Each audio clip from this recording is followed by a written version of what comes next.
Pattern Design are an architecture studio based in London. We specialize in sports, although we are trying to diversify. We have projects around the world, and I've been working there for around 7 years and became associate director early this year. There are two main areas where this is really useful. So one, in just producing a lot of work very quickly. So on our last project, the roof was this gravity-stressed tension ring, so a very dynamic roof. And what that means is whenever the geometry changes or the weights in the roof change, the whole geometry changes. And that means that all of our work has to be redone, it has to be regenerated. So creating workflows where when the design is needed to be updated, it doesn't impact us kind of long term. We can quickly make amendments and update to the new design.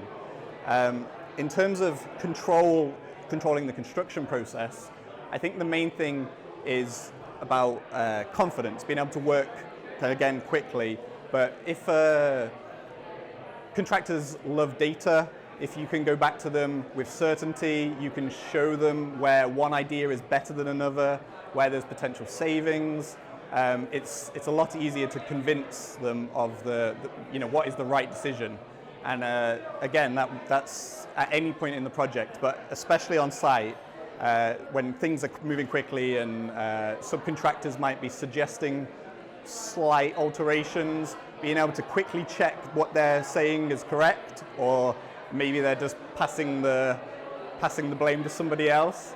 It's something that if we can do it ourselves quicker than they can, we're still in control of the process. There are two stages, I think, to the architect's role in the age of automation. So the first is it could just make an architect's life easier. You know, in terms of automating jobs that are already fairly simple. So documentation, visualizations, CDM. And I think everyone would agree that that's a fantastic thing. But where it gets more complicated, I think, is in terms of design authorship, in terms of how to automate the design itself. And obviously that's a touchy subject with architects. And so what we believe is in making our own tools. So you create your tools, and then your tools shape your design. But if you can't keep up with the development of those tools, if you are reliant on Autodesk or Revit, you know, to define your design, then as that accelerates and as buildings become easier to automate, your creativity will be limited. So we believe that by designing those tools, it gives us the flexibility to maintain creative freedom even while we're taking ownership of automation.